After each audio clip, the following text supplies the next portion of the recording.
Hi friends, ഇതൊരു easy ആയിട്ടുള്ള പുഡിങ്ങിൻ്റെ റെസിപ്പിയാണ്. അതിന് വേണ്ടിയിട്ട് തിളച്ചുകൊണ്ടിരിക്കുന്ന പാലിലേക്ക് കസ്റ്റേർഡ് പൗഡർ കുറച്ച് പാലെടുത്ത് അതിൽ മിക്സ് ചെയ്തിട്ട് നമ്മൾ ഇതിലേക്ക് ഒഴിച്ചു കൊടുക്കുക. ഒരു സൈഡിൽ നമ്മൾ ഷുഗർ സിറപ്പ് ഉണ്ടാക്കി വെച്ചിട്ടുണ്ട്. അപ്പോൾ നമ്മുടെ കസ്റ്റേർഡ് പൗഡർ ആ മിൽക്കിൻ്റെ കൺസിസ്റ്റൻസി എന്ന് പറയുമ്പോൾ കുറച്ച് അത്യാവശ്യം തിക്കായിട്ട് വേണം വരാനായിട്ട്.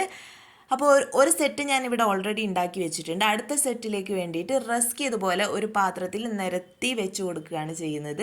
ഫസ്റ്റ് അതിലേക്ക് നമ്മളിനി ഷുഗർ സിറപ്പ്, ആ റസ്ക് ഒന്ന് നന്നായിട്ട് വെറ്റയാവാൻ വേണ്ടിയിട്ട് ഷുഗർ സിറപ്പ് ഒഴിച്ചു കൊടുക്കുക.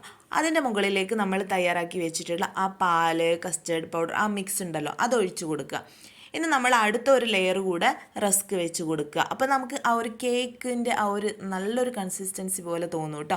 അപ്പോൾ ഇതിന് മുകളിൽ ഞാൻ ചുമ്മാ ഡെക്കറേറ്റ് ചെയ്യാൻ വേണ്ടിയിട്ട് ഇപ്പോൾ വേഫറാണ്, ഇത് ചോക്ലേറ്റ് വേഫറാണ്, അത് വെച്ച് കൊടുക്കുന്നുണ്ട്. നിങ്ങൾക്ക് ഇഷ്ടമുള്ള രീതിയിൽ ഡെക്കറേറ്റ് ചെയ്യാം കേട്ടോ. അപ്പോൾ നമ്മൾ ഈസി പുഡിംഗ് റെഡി.